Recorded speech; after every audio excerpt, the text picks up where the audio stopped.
Pemirsa menimba ilmu agama selama 6 tahun di pondok pesantren.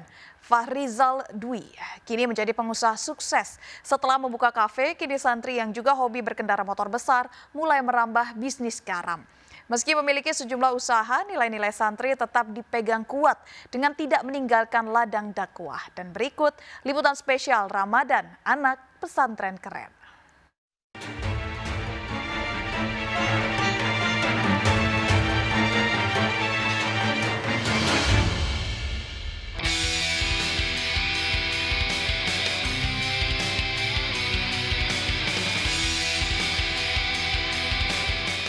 Assalamualaikum warahmatullahi wabarakatuh. Nama saya Fahrizal Dwi Ramandaru. Saya alumni Pondok Pesantren Pertanian Darul Falah. Alhamdulillah saya mondok selama 6 tahun, dimulai dari kelas 1 SMP sampai dengan kelas 3 SMA.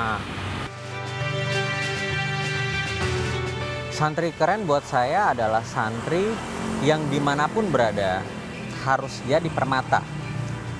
Punya nilai jual, harganya mahal, dan mampu berjuang dalam berbagai hal, terutama di jalan Allah. Sebenarnya nggak ada yang salah dengan dunia motor. Guru saya bilang di pesantren, santri itu dimanapun harus punya prinsip. Santri itu dimanapun harus jadi agent of change atau agen dari perubahan. Jadi dimanapun kita berada, di komunitas apapun kita bergabung, teruslah jadi santri. Ya saat kita touring atau kita riding, nah ketika sudah datang waktunya sholat, yuk kita kasih contoh, kita berhenti, kita datang ke masjid, kita sholat. Di situ kita tunjukkan bahwa apa yang kita peroleh, ya semua dari Allah. Apa yang bisa kita gunakan, apa yang bisa kita kendarai, apa-apa yang Allah titip sekarang adalah semua dari Allah. Ada beberapa usaha yang kebetulan Allah titip ke saya. Saya mengelola kantor lawyer, saya mengelola kafe. Alhamdulillah Allah titip tambak garam di Lampung. Kenapa saya pilih usaha tambak garam? Potensi apa yang kita bisa gali dari lautan sebelum manusia mengetahui apa aja potensi yang ada di laut, Allah udah tulis.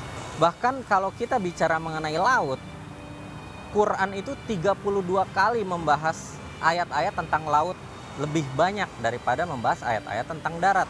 Per hektar kita mampu panen per hari 1 ton, 800 kilo sampai dengan 1 ton. Dengan kadar garam 95, kadar NaCl garamnya 95%, bahkan kita bisa untuk memproduksi dengan posisi kadar lebih dari 95 atau 99 plus yang atau dikenal dengan istilah garam industri.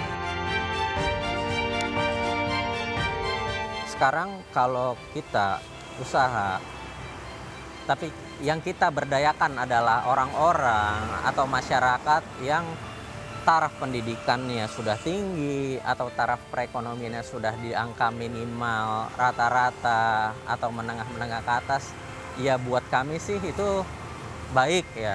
Tapi alangkah lebih baik ketika kita bisa bisnis, kita bisa bangun usaha, dan usaha tersebut melibatkan orang-orang yang mohon maaf, mungkin taraf pendidikannya di bawah, dan taraf perekonomiannya pun masih di bawah atau jauh dari sejahtera. Kita diajarkan bahwa sebagai muslim kita harus sejahtera. Ketika kita sejahtera, kita bisa tolong banyak orang. Ketika kita tolong banyak orang, maka pertolongan Allah pasti datang kepada kita.